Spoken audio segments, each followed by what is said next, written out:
My boyfriend, Damian, had bipolar disorder. I stayed with him for 5 years. He saved the passion for his manic pixie dream girl and left all the depression for me. He drove me to madness, until I stood on a rooftop and gave him an ultimatum. Let me go, or marry me. He gazed placidly at the skyline and gave me a one-word answer. Neither. As I fell, the last thing I heard was someone screaming my name in gut-wrenching agony. I woke up 10 days before his diagnosis. I grabbed the phone and dialed my mother without hesitation. Mom, about the Croft family's marriage proposal. I accept. When can we register? I wished them 100 years of happiness together.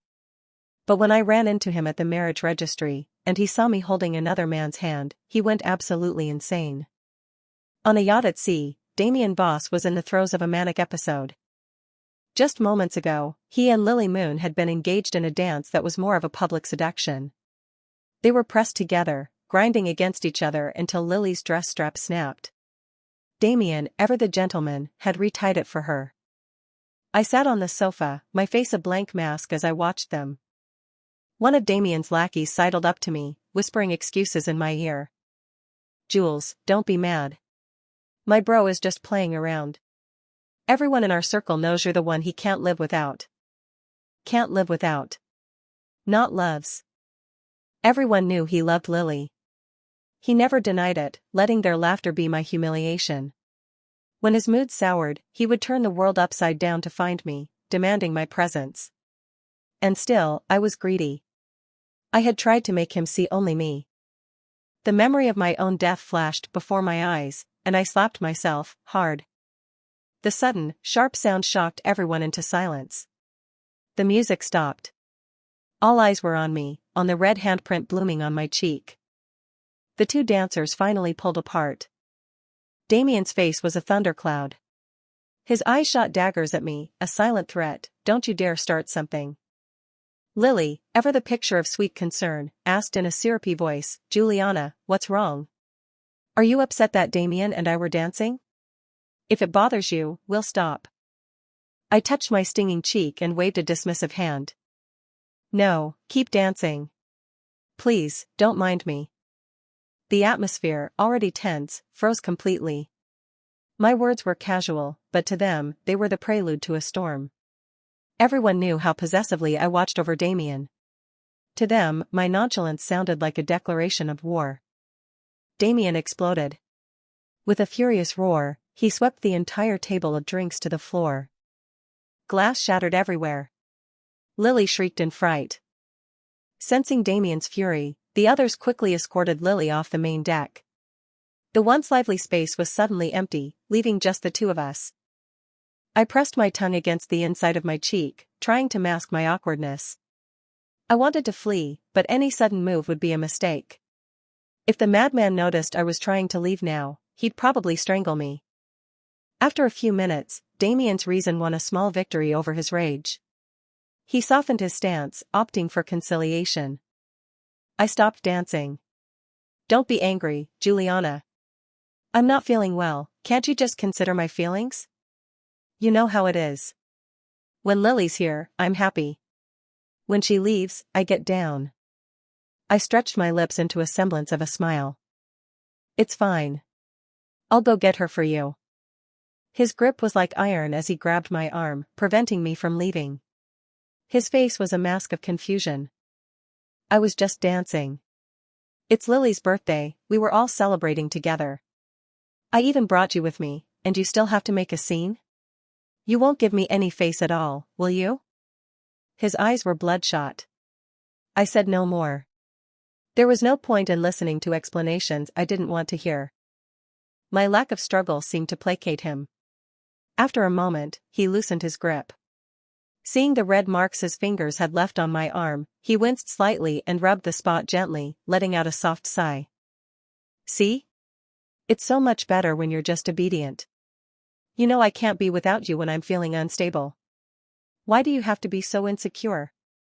I had heard that line 100 times. It only made me feel sick. My body stiffened involuntarily.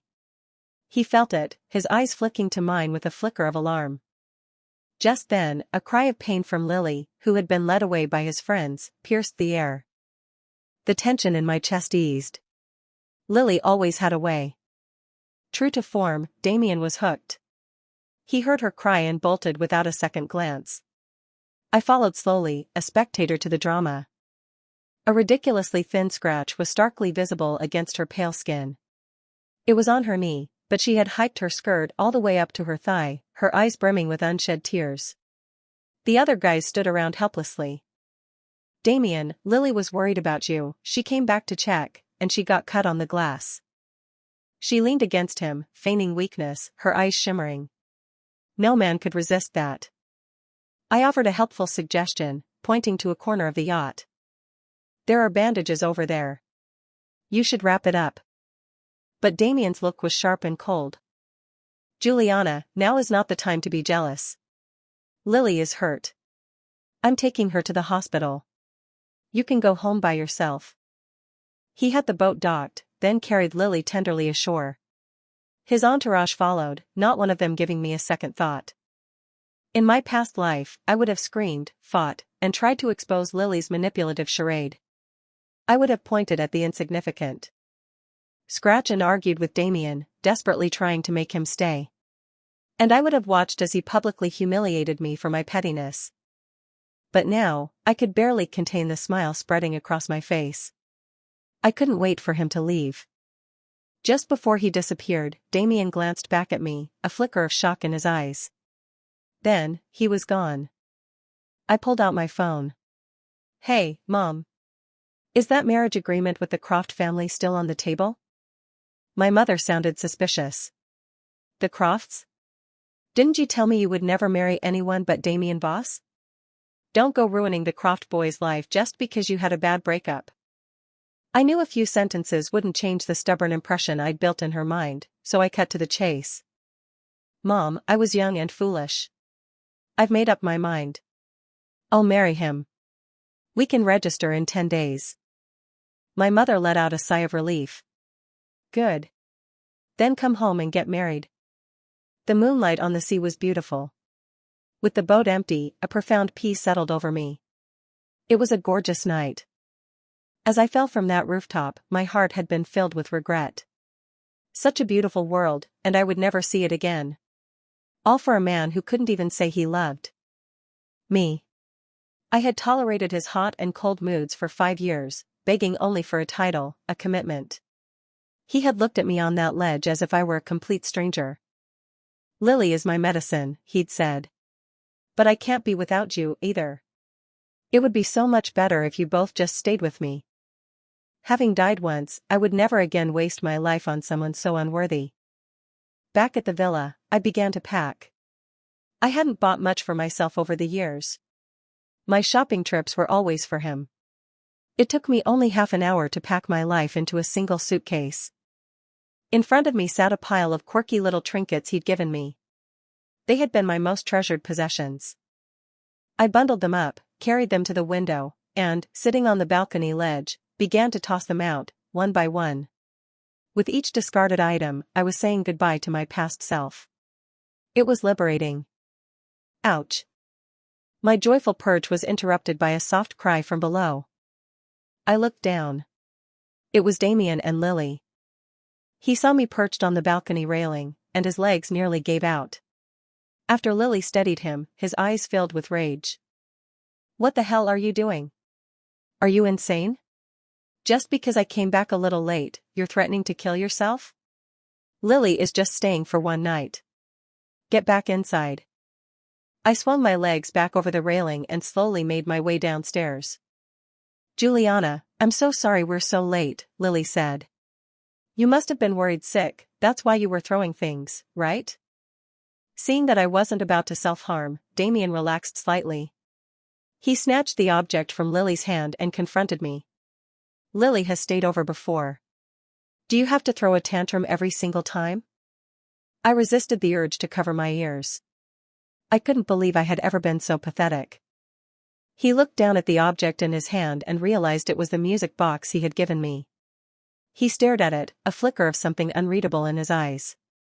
He always Used to tease me for treasuring such a childish thing. The truth was, I cherished anything from him. In my family, the Langfords, I could have had anything I wanted. Staring at the music box, he seemed to sense that something was fundamentally different about me. A wave of unease made him irritable. He urged Lily inside and came over to placate me. "What's wrong? Why did you throw this away? I thought it was your favorite." He crouched down, trying to see the expression on my face as I kept my head bowed. From the doorway, Lily saw this tender moment and stomped her foot in a rage. She pretended her leg was hurting, hobbling dramatically before feigning a swoon. Damian glanced over at her, clearly concerned, but chose to stay with me. "Here," he said, pressing the music box back into my hands. "I just took her to the doctor. I'm back now, so don't be angry." If only he had always been this considerate of my feelings. When I finally looked up, my eyes landed on his neck. A fresh, purple hickey bloomed there, a piece of evidence Lily had clearly left for me to find. I gave a self-deprecating laugh. I had known, I had fought, I had understood, and yet, a part of me had still held on to a sliver of hope. He tried to say more, but Lily wasn't about to give him the chance.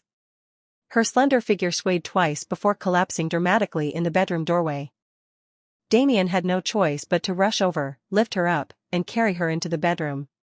He was blind to her manipulations, gently scolding her, "You're a grown woman, can't you even walk properly? Damian, you're so attentive." "Thank you." I knew, with Lily's skills, he wouldn't be coming out again tonight. Sure enough, moments after the door closed, I could hear them reminiscing about the past. Their voices, a mixture of venting and loud laughter, echoed through the house, making it impossible for me to sleep. So I continued to throw away the rest of his gifts. Lily often found excuses to stay over, but this was the first time I felt absolutely nothing. Having discarded the past, I was in a wonderful mood. I woke up early and made myself a coffee. Lily, looking like a favored concubine after a night with the emperor, finally emerged around noon. She sat down opposite me and poured herself a cup. "Juliana, at the end of the day, I'm the one he can't live without. We'll see who has the last laugh." I sipped my coffee and glanced at her sheer, lacy top. A gentle breeze could have lifted it. Women would go to any lengths to get what they wanted. It was a shame she hadn't succeeded last night. "You're just banking on the fact that he needs you," she spat. "Just you wait." Without Damian as my weakness, I was invincible. She got nothing from me and ended up throwing a tantrum, smashing things around the villa. When Damian returned, he found her in a hysterical state.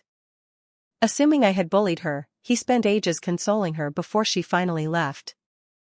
"You seem so listless lately," he said to me later. "You used to be so passionate when you saw me. How about I take you on a trip?" I deliberately asked the question from my past life. "Between me and Lily, who do you choose?" He sighed heavily. "Here we go again. I've told you, she's my medicine. You've seen how down I've been lately, I need her around. Besides that, there's nothing between us. So, will you marry me?" He hesitated for a long moment before answering. "We'll see." I nodded. There was nothing more to ask. Given a second chance, he was still the same scum. On the day of our scheduled trip, he left early to pick someone up. I packed all my bags, put on my most beautiful dress, and walked out the door. I had spent a lifetime waiting for him. It was his turn to wait for me. I went straight to the city's marriage registry. Sebastian Croft was already there, sitting in the waiting area. We were just waiting for our number to be called. He was dressed in an impeccably tailored black suit that highlighted his broad shoulders and narrow waist.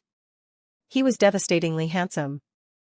Every woman who walked past did a double take, their cheeks flushed. I felt a pang of guilt. Here was this incredible man, inexplicably marrying me. As I was about to speak, my phone vibrated for what felt like the 80th time. I declined the call and looked at Sebastian. "Sorry, spam call," I mumbled. He was the picture of a gentleman. "It's all right. I've heard." When our number was called, I stood up, feeling a surge of anxiety. I won't have anything to do with him ever again, I promised. If this bothers you, we can stop right now. Sebastian's smile was like a warm spring breeze. It doesn't bother me. Who hasn't been young and foolish? Marrying him felt unfair, but I knew the Croft family also needed the alliance with my family, the Langfords. When the 2 small red booklets were in my hands, I let out a breath I hadn't realized I was holding. In a daze, I answered a call from an unknown number. Damian's furious roar filled my ear. Where the hell are you? We've been waiting for you for ages. I gave Sebastian an apologetic smile. Could you tell me who we includes? I asked sweetly. He was impatient. Who do you think? Lily. She just got back, she has nowhere to stay, so I'm taking her with us. Get over here now, or we're leaving without you. You two go ahead. Where are you? His voice was suddenly edged with urgency. Sebastian stepped closer, sliding a diamond ring onto my finger. I got this for you, he whispered in my ear. As I stared at the ring, stunned, Damian's cold voice continued. Juliana, whose voice was that? Where are you? I want to see you, right now. I hung up. Looking at Sebastian, I gazed at the ring, a blush creeping up my neck. I couldn't meet his eyes. Sebastian simply wrapped an arm around my shoulders and guided me out of the building. In the parking lot, I was still lost in the giddy haze of being married. Suddenly, a figure rushed towards me and grabbed my shoulder. I turned to see Damian's bloodshot eyes. His gaze fell to Sebastian's hand on my shoulder. I mentally kicked myself. Of course. The place Damian was supposed to pick me up was right near the registry office. This was incredibly awkward. Who is he? What are you doing? Sebastian's arm didn't move. I leaned into his embrace, feeling wonderfully lightheaded. Oh, we just got married, that's all. Lily burst out laughing, her body shaking with mirth. You skipped our trip to marry this kid? Juliana, you must be out of your mind with jealousy. She sauntered over to Sebastian and patted his shoulder. The overpowering scent of her perfume made me cough. Sebastian glanced down at me, but his expression remained calm. His composure seemed to captivate Lily, her eyes widening. Damian ignored Sebastian, his furious gaze fixed on me. Juliana, there's a limit to this nonsense. You'd stage a whole marriage just to spite me? Aren't you afraid I'll get angry and abandon you completely? With the marriage registry behind us and the certificates in my hand, he still thought this was one of my schemes. I was done arguing. Fine. Let's just say I'm trying to make you angry. As Sebastian led me to the car, Damian lunged forward and snatched the marriage certificate from my hand, flipping through it frantically. You'd go this far for me? All because I said I wouldn't marry you? Lily tried to stop him, but he was adamant, determined to make me admit this was all about him. Not really, Mr. Voss, Sebastian said smoothly. When we have our wedding banquet, I'll be sure to invite you for a drink. Lily, however, was delighted. Congratulations, handsome. We'll invite you to our wedding too. I don't think I caught your name? Sebastian's eyes were locked on Damian as he announced, My name is Sebastian Croft. Damian visibly flinched at the name. I took the opportunity to get away, pulling Sebastian with me. I couldn't bear to be entangled with Damian any longer. But as I got into the car, they chased after us again. I had never seen Damian so unhinged. There was a raw helplessness and stubbornness in his eyes. He grabbed my hand, preventing me from closing the door. You can't go. Are you really going to see this charade through? You don't know anything about him. Get out of the car. If you leave, I swear I'll never take you back. He shouted to mask the tremor in his voice. So, Damian Voss could feel fear. I found it amusing. Sebastian, his hands on the steering wheel, wasn't in a hurry. He glanced at Damian and then back at me, a teasing glint in his eye. What did you ever see in a fool like that? I coughed to hide my embarrassment. It was rather awkward to have my ex-boyfriend making a scene in front of my new husband. Lily, acting as if she had already won, circled the car, inspecting it. My, handsome, she cooed at Sebastian, while watching Damian struggle. So young, but such classic taste in cars. Most rich people don't buy something so understated. If I didn't know better, I might have been fooled. You're a dark horse, aren't you? I glanced at Sebastian, a little confused. How mysterious could the Crofts be? They were just our old neighbors from when we were kids. If they were some secret powerhouse, why would they need a marriage alliance with my family? Damian's patience had run out. He tightened his grip, determined to pull me from the car. Get out. I remained calm. I pointed a finger towards Lily, whose face had soured. Your precious darling is right there. Stop harassing me. In the moment Damian hesitated, I slammed the car door shut. Sebastian started the engine, and we drove off in one smooth motion. Damian, refusing to give up, ran after the car, shouting my name. I heard him clearly but didn't look back. Suddenly, his shout stopped, followed by the sickening thud of a body hitting the pavement. Lily screamed his name, frantically calling his friends for help. In the rearview mirror, I saw Damian collapsed on the ground, unconscious. Sebastian slowed the car, looking to me for direction. I didn't turn back. He accelerated and drove away. Today was the day of his diagnosis. A trip to the hospital was exactly where he needed to be. Sebastian's home was vast but simple, decorated in shades of black, white, and gray. It felt a little impersonal. He was supposed to take me back to my family's home, the Langford estate. But when my mother heard we had registered, she insisted we spend time getting to know each other and forbade me from coming home. I had no choice but to stay with him. Sebastian had a constant, faint smile on his lips, never once objecting. He had the air of someone who was completely in control. As we entered the house, I could feel a blush creep up my neck. He pointed to a room, his eyes twinkling. My dear wife, he explained, feel free to make yourself at home. Your private space will be your own. And all my finances are now yours to manage. My eyes darted around, a wave of guilt washing over me. He was giving me time to process my past. I had no right to manage his money. I just nodded vaguely and started unpacking. That evening, Sebastian went out, leaving me alone in the house. Somehow, Damian found the address and showed up at the door. The day's events were still raw, and facing him alone, I felt a flicker of fear. How did you find this place? His eyes were bloodshot, and an IV catheter was still taped to the back of his hand. He had clearly run away from the hospital. The day had not been kind to him. If I hadn't come, you would have become another man's woman tonight. He still saw me as his property. Annoyed, I tried to shoo him away, drawing strength from my new status as the lady of the Croft house. Leave. Who I belong to is no longer your concern. If Sebastian came back and found us, it would be impossible to explain. I was a married woman. There were boundaries.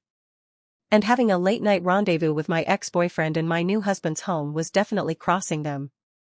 But Damian was immune to my borrowed authority. He pushed past me into the house, forcing me to retreat step by step. I collapsed on the street today, and you still left with him. Now I come to you, and you don't have a single word of concern? Juliana, I'm starting to wonder if you have a heart at all. His accusation stung. I was backed against a wall. No heart?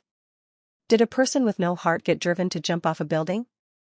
But he would never admit his part in that. Now, I was the heartless one. Escaping his proximity, I poured myself a cup of tea, sipping it slowly. His gaze followed my every move. After all these years, I never thought you were such a cold person. My silence seemed to provoke him further. His voice grew harsh again. I'm sick. You can't leave me. I had chosen today to leave precisely because I knew he was due for an episode. Even without me, he would have lost control. I wanted him to experience, just once, what it felt like to want something he couldn't have. And I had won. My revenge was complete. Now, I just wanted to live my own life, free from him forever. He had Lily. He was so devoted to her, and she was so determined to have him. They deserved each other. But I hadn't expected him to show up at my door, seeking comfort during an episode. You're leaving me while I'm sick? Was all your love for me just an act? I couldn't stand him piling blame on me, trying to erase years of my devotion. I turned and threw the cup of tea in his face. He didn't flinch. Didn't you want to go on a trip? I had it all arranged. I came to you. And it's still not enough? You're a little late, don't you think? I'm already married, Damian. You can't have it all and expect people to wait for you. Seeing my emotional reaction seemed to calm his anger. He wiped the tea leaves from his face and looked at me gently. Are you angry that I was bringing Lily? You could have just told me. I wouldn't have brought her. Is such a small thing worth marrying someone else just to spite me? Even now, he saw this as nothing more than my unreasonable tantrum. I had looked forward to that trip for so long. I thought a little time alone would give us a chance to talk, to deepen our connection.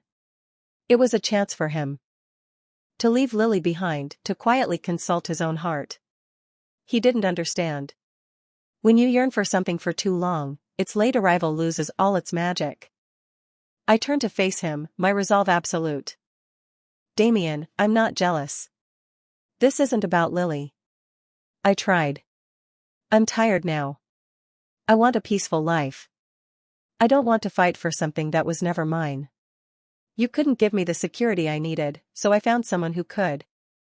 His expression shifted from hurt to a slow, rising fury. He was on the verge of another episode. No. You're crazy about me. You can't just throw me away for someone else. Do you think Sebastian would just agree to this? I'll ask him myself. I'll see if he knows about our past. His presence was exhausting, draining the joy from my newfound freedom. But I tried to explain, to avoid causing trouble for Sebastian.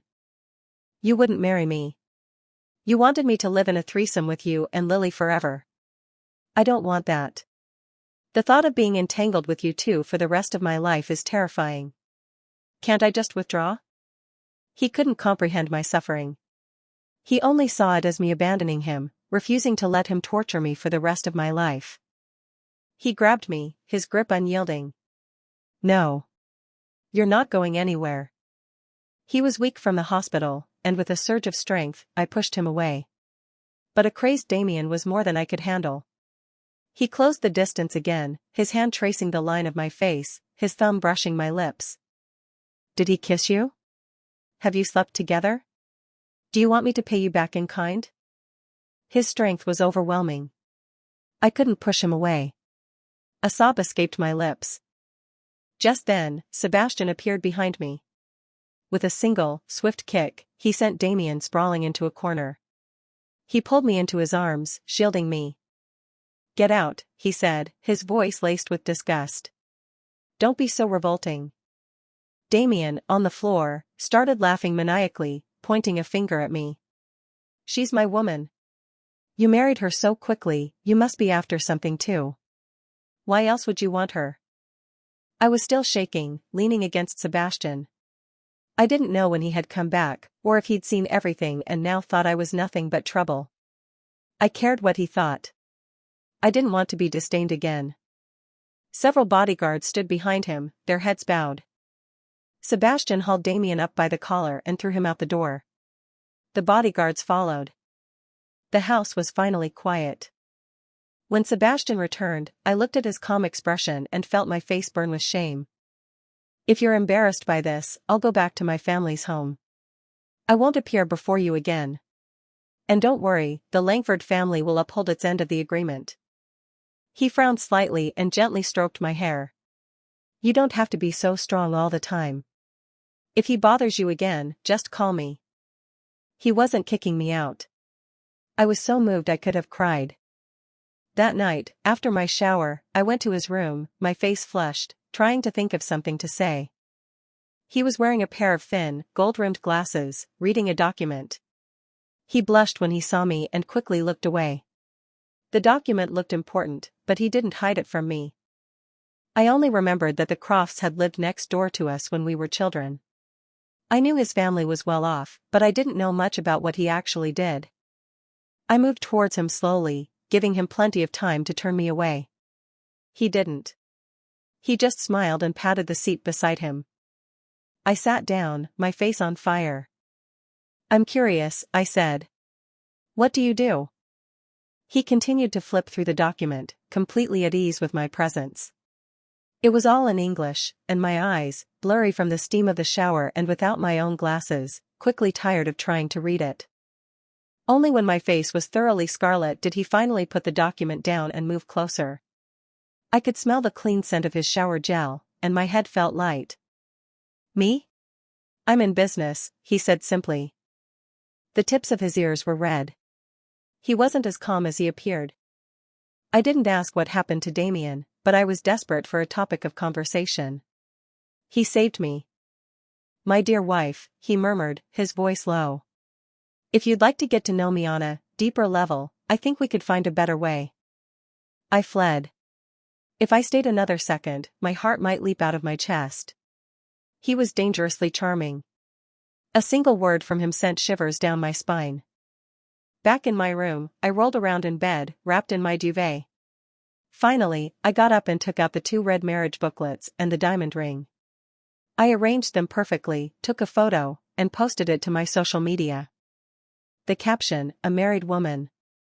My mom liked it instantly and sent me a 6-figure bank transfer. Sebastian stole my photo and posted it to his own page. His caption, a man with a wife. His response was so sweet it made my teeth ache. But my joy was short-lived. Lily commented on my post. Since you're someone else's wife, you should stop being so fickle. Some people just have a talent for ruining the mood. The next day, Sebastian came home early and took me out for hot pot. I don't know where he got his information, but he knew all my favorites, every choice hitting the mark. It was the first time I had ever felt so cherished. Just as Sebastian placed a piece of meat in my bowl, my phone rang. I saw the annoying name on the screen and declined the call. But the caller was persistent, dialing dozens of times. The wonderful atmosphere was ruined. I couldn't pretend not to hear it anymore and answered reluctantly. I'm eating hot pot. If you're sick, go to a hospital. Don't call me. It was one of Damian's friends. Jules, you have to come talk to him. He's trying to drink himself to death. Hearing him call me Jules again almost made me choke. Sebastian patted my back and handed me a glass of water. If he dies, I'll attend the funeral. That pest Damian wouldn't die so easily. He would outlive me, at the very least. Jules, you can be mad at him, but you have to consider his health. He's sick, and you know when he gets like this, you're the only one who can talk him down. I was so angry I could have spit. I wanted to throw everyone who was ruining my evening into the Pacific Ocean. It was Sebastian who calmed me down. He continued to serve me food, ensuring I finished my meal in peace. Just when I thought he had forgotten the unpleasant interruption and was about to suggest a movie, his eyes lit up with a mischievous glint. Let's go. I'll go with you. At the entrance to the bar, Sebastian went to park the car, so I went in first. I cursed Damian's name the entire way. Couldn't he just let me have one peaceful night? I didn't know why Sebastian had agreed to this, but he seemed so pleased with himself that I couldn't refuse. The bouncer, seeing my casual sweatshirt, refused to let me in.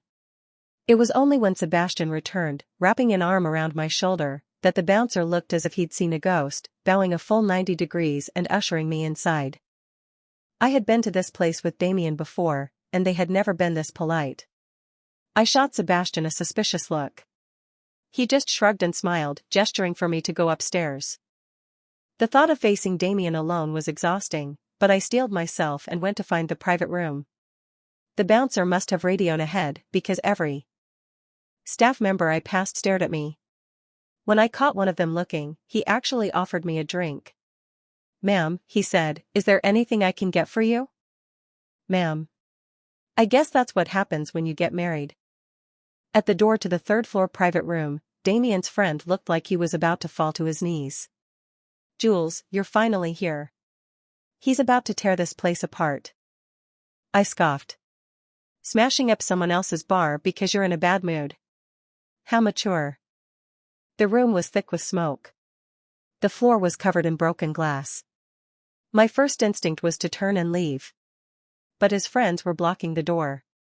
They slammed it shut behind me, a stark contrast to the scene on the yacht. I walked over to the sofa and kicked the dark shape slumped there. I put some force into it, a little revenge for my ruined dinner. He looked up, his voice a sneer. The heartless woman. You used to be willing to die for me. Now that you have a husband, you just cast me aside. His voice was hollow, trying to muster some anger but failing. In the darkness, he tried to read my expression. It's true, he mumbled to himself. You really are my medicine. He sighed. I used to think Lily was my medicine. Seeing her made me feel manic, alive. But now I see that you, the one who stayed with me through the darkness, you're the real cure. He stood up, his hands in his pockets. I know you still love me. Come back. I promise, we'll get married. I almost laughed. Seeing how thin he had become, I clenched my fists to keep from hitting him. Instead, I sat down, pulled out a piece of paper, and started writing. If you can't sleep, drink honey water. Listen to calming music. Eat something sweet when you're feeling down. These were the things I had learned, one by one, to help him through his episodes in my past life. His eyes widened as he watched me, finally understanding what he had lost. You really want to leave me? There's no chance for me to win you back? I shook my head, tore the paper from the notepad, and tucked it into his shirt pocket. Don't try to win me back. It's over between us. Give this to Lily. Let her take care of you. His eyes were empty as he stared past me towards the door. Do you know who Sebastian Croft is? He has a foot in both the light and the dark. Do you really think he's with you for the Langford family's help? Do you think he doesn't have his own motives? I chose to believe he was genuinely concerned for me. Whatever he's after, I replied, I'm a willing party. I turned to leave. As I reached the door, I remembered his friends outside and was about to ask him to let me pass. Just then, a commotion erupted outside. The next second, the door flew open, and Sebastian walked in, dragging Lily with him. The combination was so bizarre I was speechless. Lily was clinging to Sebastian's leg, her face flushed an unnatural pink. Understanding dawned, and my expression soured. With a grunt of effort, Sebastian threw her into the room. She landed on the broken glass and cried out in pain. He looked at me. Ready to go? Damian interjected. Mr. Croft, you're usually so low-key. Why would you be interested in Juliana? I looked at Sebastian too, my heart pounding, wanting to know the answer. But he wasn't about to be goaded. Mr. Voss, he said smoothly, not everyone is as blind as you are. It was a brilliant line, dismissing Lily and elevating me in one fell swoop. Let's go, wife. Time to go home, he said. My face turned beet red. Lily, however, recovered quickly. She clung to Sebastian's leg, refusing to let go. Mr. Croft, won't you reconsider? I'm better than that flat-chested girl in every way. This time, both Sebastian and Damian's faces darkened.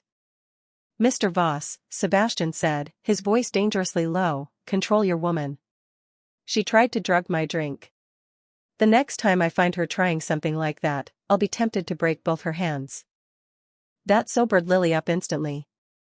As we walked out, the staff were still bowing their heads.